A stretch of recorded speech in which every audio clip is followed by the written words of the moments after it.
Welcome to Quilting Color. My name is Shalina. Today I'm going to continue to work on my ever-changing quilt. It's a quilt that will be able to be changed even after it's made, and we'll see how much progress I can make today in my 15 minutes to quilt. I encourage you to join me and sew along with me, and if you do, you can just let me know what you're working on and you can enter to win prizes.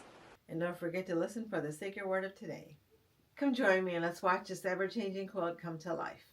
In the last video, we fixed the problem that I made. We went ahead and set the quilt on point again. We chose where to put our little triangle flaps. We cut out the corners to find a place to put the triangles, and now it's a matter of just sewing the whole quilt top together.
secret word for today is sweet. There's a sweet happiness to finishing a quilt top, having it turn out the way you expected it to, and being able to overcome the obstacles. Okay, I'm back. Here I have sewn together the flaps for this quilt, for my ever-changing quilt. And here you can see the inside flaps are all sewn in, and now the outside flaps are sewn in as well as the background. So I just need to press this now. I don't think it really matters which direction to press it as long as it's consistent. So looks like it's staying better when it's going in, so I'll just keep it inside I'm putting the seam allowance into the quilt towards the center of the quilt. I'm putting the seam allowance towards the center of the quilt, and then I'm going to go ahead and press it the other direction also, so that the flaps can be folded either direction.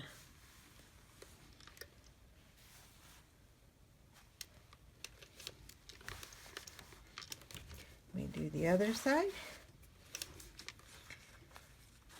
This one seems to be going the other direction.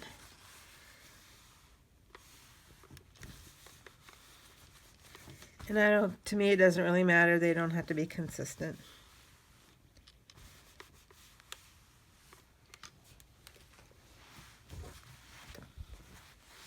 They have to be consistently pressed.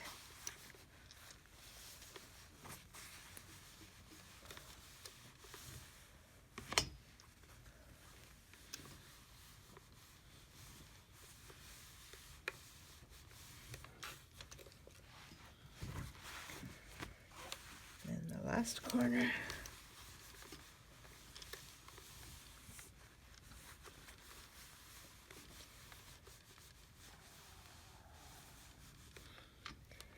Okay, so you can see these can be folded inside or outside, and these can also be folded inside. Press this again. Or outside. So there's lots of choices about how to fold these. All of them can be folded in the same direction, or all four of these flaps can be folded in the same direction, or maybe I can alternate them. So that's another option that can be used. It's just to alternate them. And likewise with the outside flaps, they can be alternated or they can be all the same direction. So there's all sorts of choices about how this quilt is going to look when it's finished.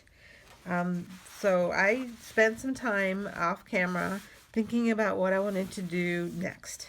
And one of the things I had thought about is to add some prairie points on the outside, maybe in this section here. And so I was thinking about using these extra things that we had left over that we hadn't used. And one of the ideas that I had was I could sew them this direction maybe. This would have to be fixed because of the seam is the raw edges on this way, but I could find a way to make I could find a way. This is just a sample, so this is an extra piece that we had left over that we decided not to use, and I thought that I could easily fold this, and this will not work the way it is, but because of the raw edge. But the idea was maybe I could just add some prairie points here. Maybe I could even add more than one. Like this. And I could change the colorway to decide how I wanted to do it, and I think that would look pretty good. But I'm just worried about people manipulating this, and I didn't want to put any more buttons on it. And I think it would look good, but I think it's a lot of extra work, and I really don't feel like doing that much extra work. The other option is just to have one on each side, and I could choose what color I wanted. And I could also change the direction this way or this way. So this I think would kind of look nice to mirror this. Or this one would be nice to just make a little different direction to make it go this way, and then the eye would be drawn around to the outside if I did it this direction. So there were all sorts of different options for prairie points, and in the end I decided that I didn't want to go through that. I want to keep this quilt simple enough, and I thought that I could just add the binding. If I use this fabric for the binding, I think that'll add the interest from the inside to the outside. And really, I think that that will be enough, enough excitement for this quilt. This again was supposed to be a quilt that was finished in a week, and it's way past that deadline, and I still need to put in the buttons and the button holes, which I still don't know how to do. So I think the simpler we can keep this quilt, the better off I'll be. And so to me, this is the idea that I decided to go with. I do have enough of the stripe fabric, so I could also, if I wanted to do that, have like a diagonal stripe going around the edge as the binding. So I guess it would look, trying to figure out how to make it look like it would look. I could either make it this way, hide the rest of this, like this. Maybe I can show it this way. Okay, so it would look something like this as the binding, or I could make it a diagonal. So I guess it would look something like this. But in the end, I think I'd rather just have this one. I'd rather have this fabric. This one just has more colors that bring in. This one, to me, I just like this one better because it has more of the colors and the brightness that is in the center. And this will also keep me from having to. Actually, it's not keep you from having anything. But this will also, because it has the diamond shape, it's also going to still show the diamond shape on the outside. Maybe not as much. Hopefully it'll look good no matter how much of the shape is showing. But I do like the way that this looks with the triangle shape. So it kind of has the look of the prairie points without actually having prairie points with the triangle shape that's here. I'll just have to make sure that the binding is big enough to cover it, to show that.